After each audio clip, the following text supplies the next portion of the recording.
everybody, it's Sarah here from the Pottery Corner, my studio based down on the south coast near Chichester in West Sussex. So another lovely glaze kiln opening, jazz hands, yay! Kiln's down to 50 degrees, so we're okay to lift the lid. That's 50 degrees centigrade, we work in centigrade here. So most of this is mine. There are now some student pieces because the students are back, which is marvellous, so it's lovely to have the students back. I think we're on day 100 and something of the original COVID lockdown, so it's good to have the students back, and we're just working with 2 students and myself at the moment, so keeping the studio nice and socially distanced as we have to these days. So in here, as I say, probably quite a bit of mine, but there are some students' pieces, including all of Louise's pieces from her throwing course that she did recently, so that's exciting. So I'm going to start with a little vase that I made, and I wasn't really sure what I was going to do with it, so I have put on here in underglaze, using a stencil, some little crabs. Aren't they sweet? Very nice. And I've used underglazes just to spot on there, using a very fine paintbrush to give the crabs their texture on the shells. That is Tangelo, which I make myself inside and on the textured bubbles on the vase. So very nice, happy with that, came out well. Next I have some of Louise's coasters. So these we tend to make in the last sort of 10 or 15 minutes of the class, if there's time, just to roll out a quick slab and texture it and then glaze them, and those are in Amaco's Glacier. So that's a little set. They're not all done, but that's some of them.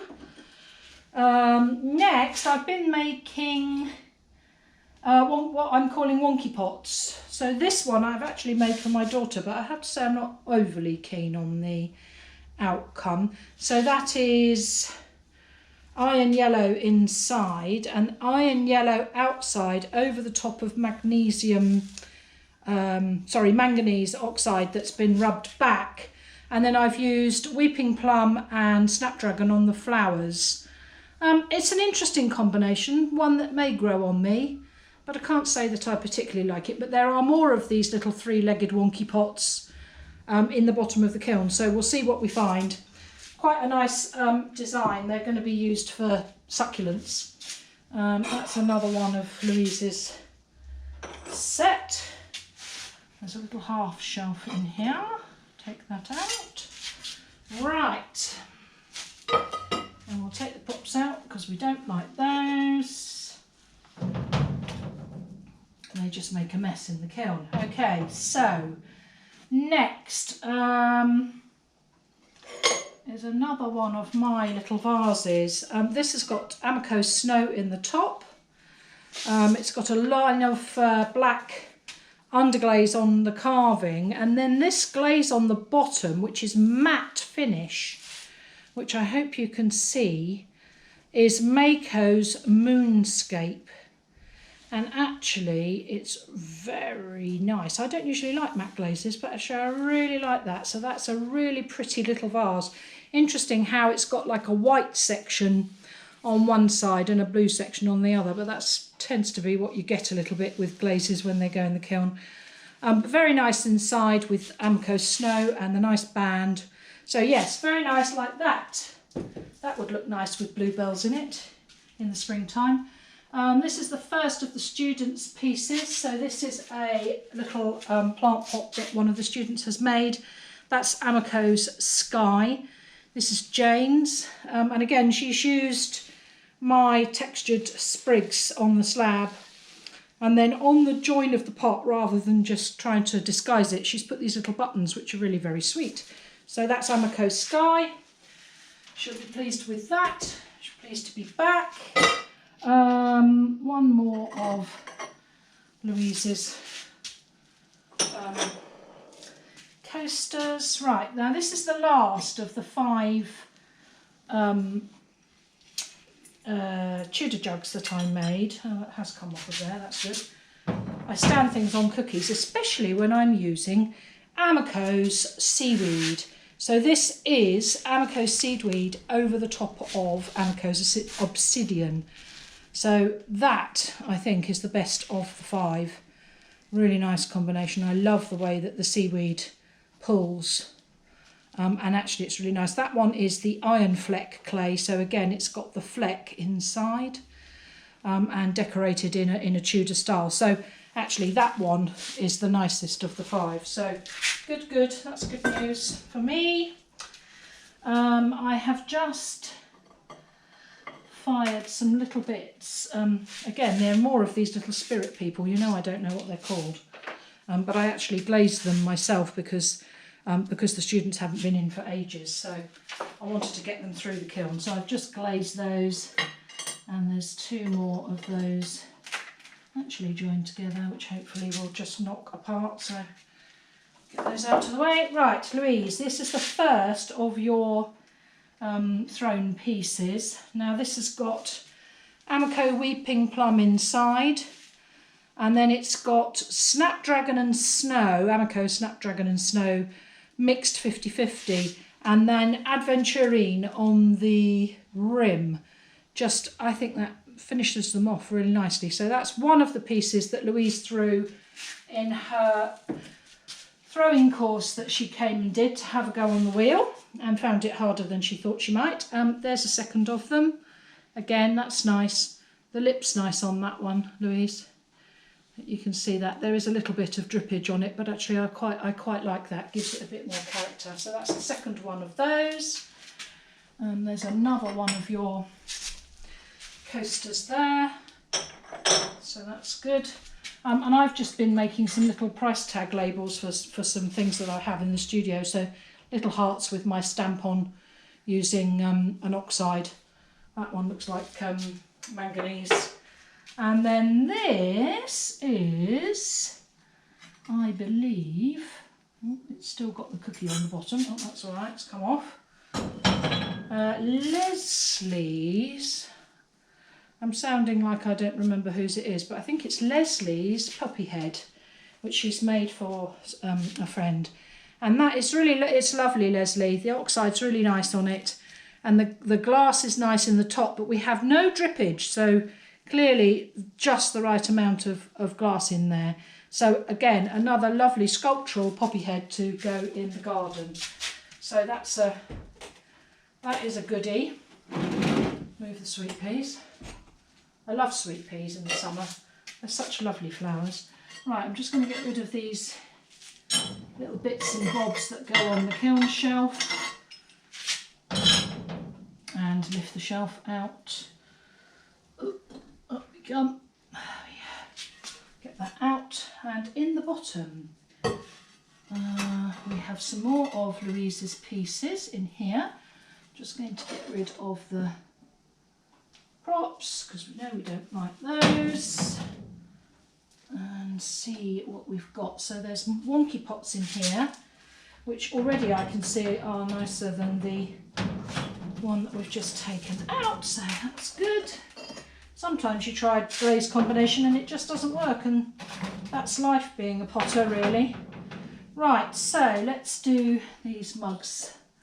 So at the end of one of the throwing session courses that I had a couple of balls weighed out, so I just did them myself. And this is, as you know, my favourite glaze combination. So that's Amaco Snow inside, with cobalt around the base and then seaweed dripped.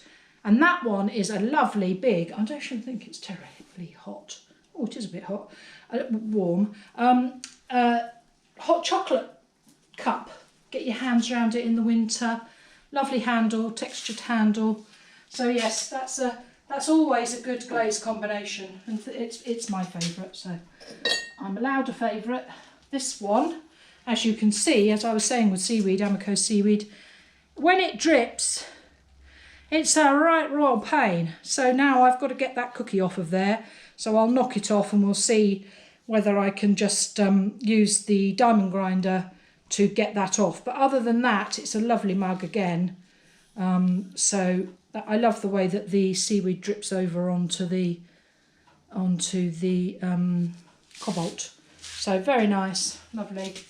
Like that, but work to do on that cookie. So we shall see whether it's usable at the end of it. Louise, another one of your little ones. Again, the rim's really nice on there. And that's nice, that snapdragon with snow. I like that, it's quite a pretty pink.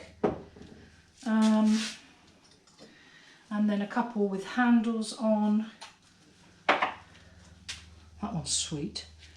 Definitely usable. I can definitely see some nice hot chocolate in there with some marshmallows on the top.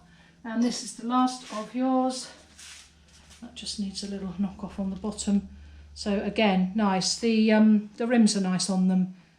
Very nice. So well done, Louise. Nice. So anybody fancies coming and doing a throwing course and having a go at using the wheel, that's kind of a usual sort of outcome. Although Louise did very well to get the wall high. Right, so this is the last of mine. Now this is Amaco's Rainforest over. I've used a copper oxide on the texture to make the texture stand out. Actually, that is really nice. That looked lovely with a succulent in it. So yes, very pleased with that. Isn't that nice?